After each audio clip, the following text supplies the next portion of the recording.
other guys had to buy a Rolex. Like, they weren't in the WWF, but they were the high mainstream, high-paid guys, and they lived that era. I remember one promo where Ric Flair is cutting a promo on Ricky Morton from the Rock and Roll Express, and he goes, you like them little teeny bopper girls in the T-shirts. We like them women in the big full sweaters. And I'm like, oh my God! It's like I watch that now, and now I get it. It's like, holy crap! Like Flair was pimp. Flair was pimp. Yes, he was. Yes, he was. All right, guys, I appreciate you letting me say what I want to say. Thank you very much. Thank you. Absolutely, Kyle. Thanks for calling in. No problem. Y'all take care now. Bye. You too now.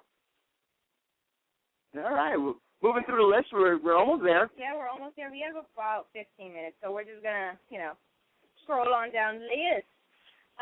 Frankie Ferraro, his greatest moment was being live at the Pontiac Silverdome for Savage and Steamboat. Oh, my God. No way. Was it? Oh, that's amazing. Yes. That is epic. Xavier Cross, Savage Steamboat, WrestleMania 3. Yep. Andrew Ortega, he had the same answer as Hardy. The rise of the icon, Sting. Absolutely. And the childhood memory from Roland Udair. His first live WWE at MSG show that his dad took him to, as well as the first WCW Halloween Havoc where I believe no one was electrocuted in the Thunderdome. Yeah, it was okay. Basically, I don't know if any of you guys know what Thunderdome was. Okay, Thunderdome was promoted as this big, huge, electrified cage, obviously. So we all sat in awe watching this on pay-per-view, or if you were there live, waiting for somebody to get electrocuted because we were barbaric human beings. Somebody get electrocuted. This is amazing. And guess what? Lo and behold, no one got electrocuted.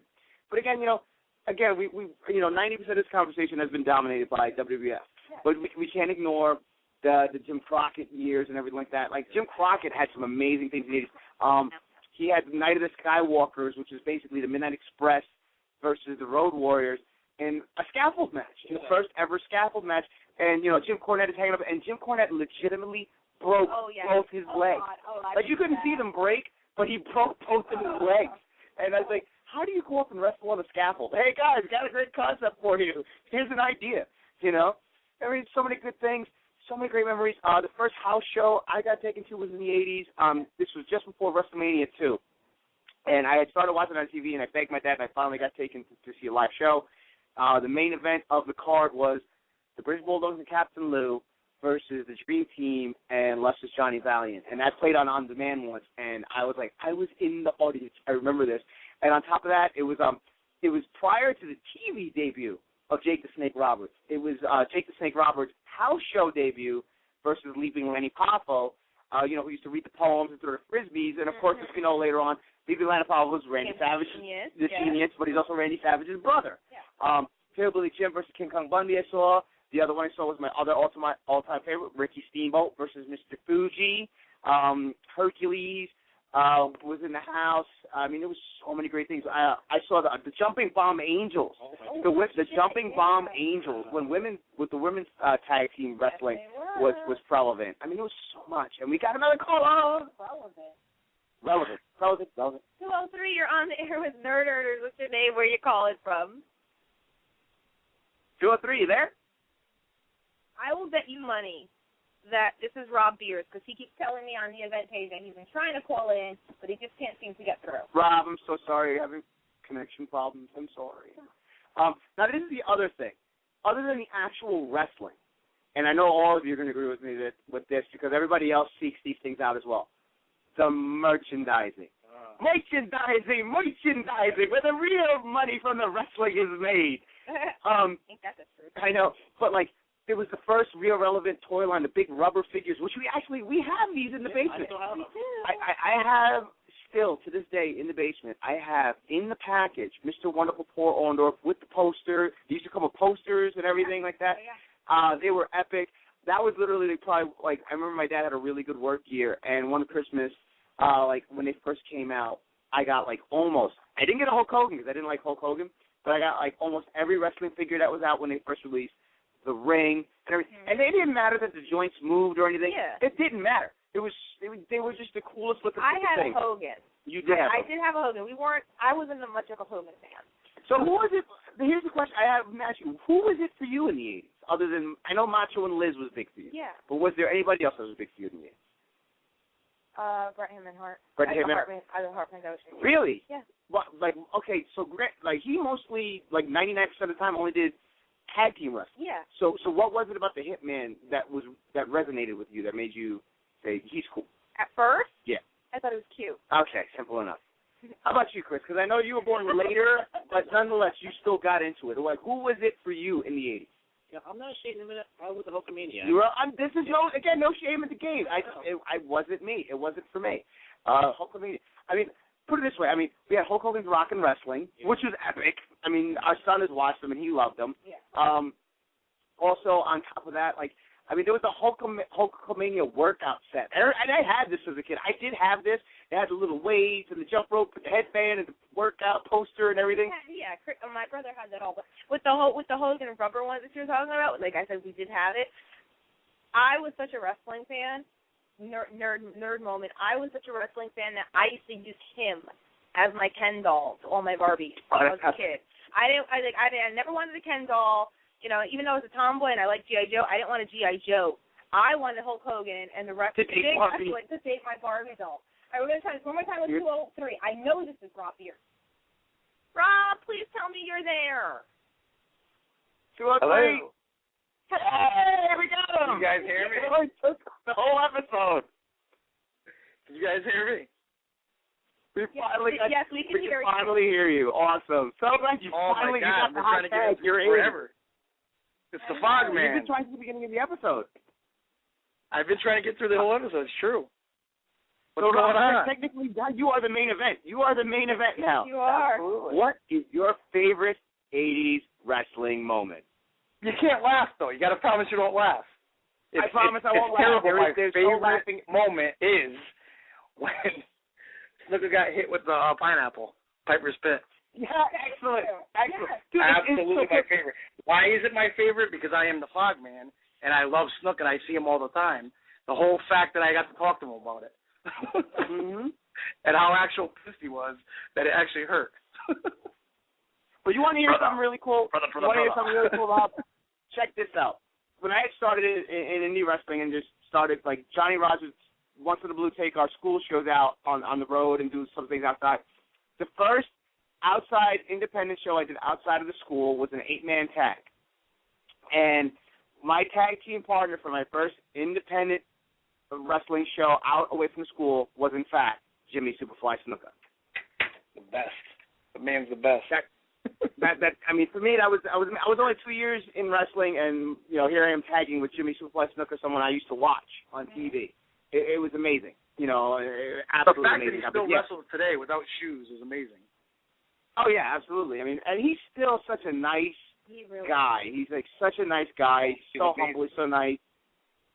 Absolutely incredible. The fact that my son is 17 and remembers him, I love that even better. He actually remembers my son. Yeah. There's no reason for him to. I only booked him a few times, and it's amazing he still remembers. Brother, how's the baby doing? I'm like, the baby's 17, bro. Oh, yeah, absolutely. Because, when I started training for ECPW back in 98, Jimmy was around a lot as part of the ECPW roster. So fun. And, so much so that, I hung out with him after the shows a couple times with a bunch of the other workers, and we had Chinese food together.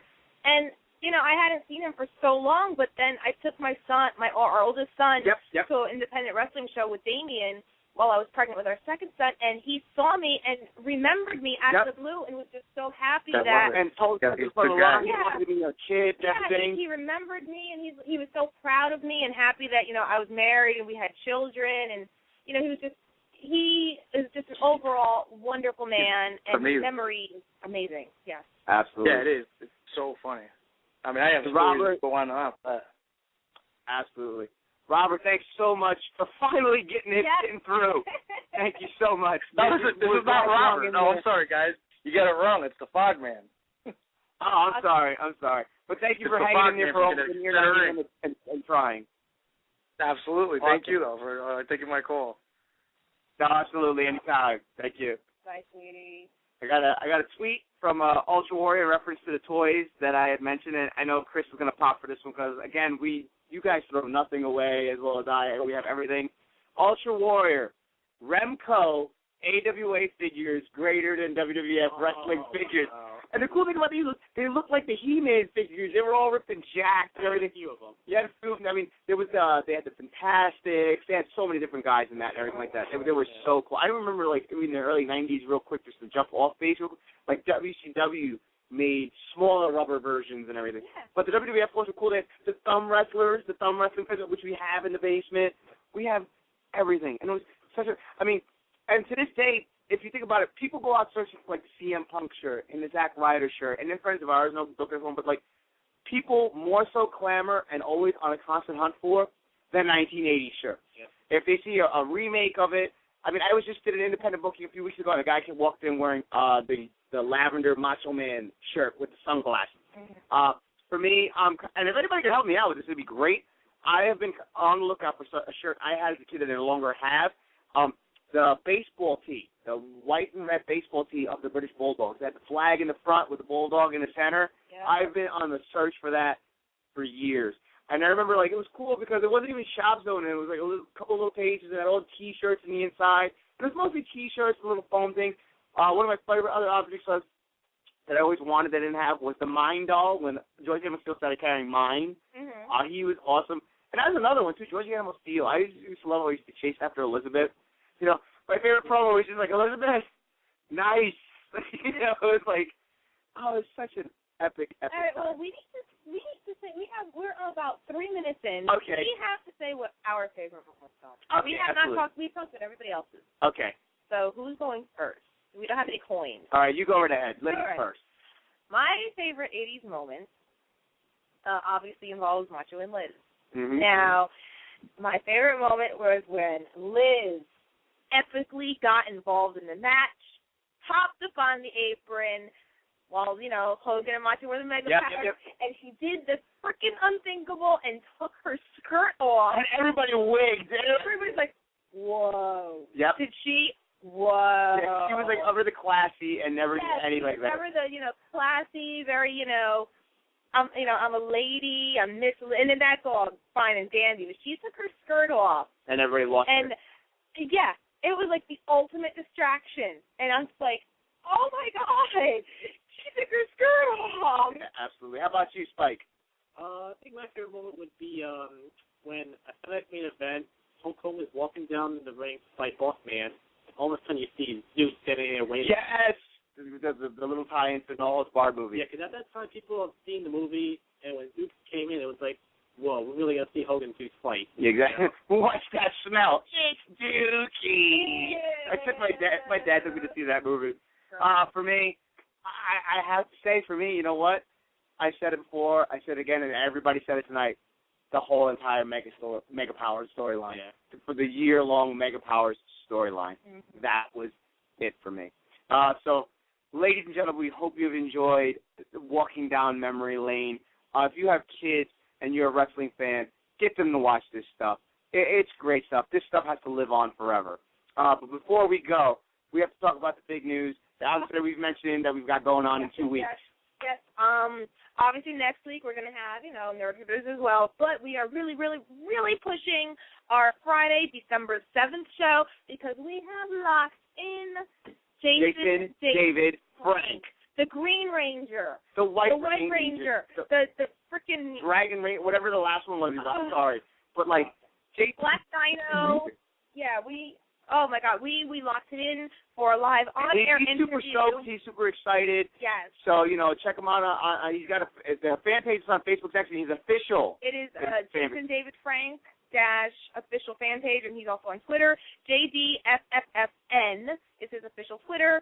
And a current undefeated MMA fighter, so let's not exclude that as well. Undefeated, really? Yeah, he's currently undefeated as far as I've heard. His record is undefeated. Nice. Before we go, you can catch the Nerd Herders at.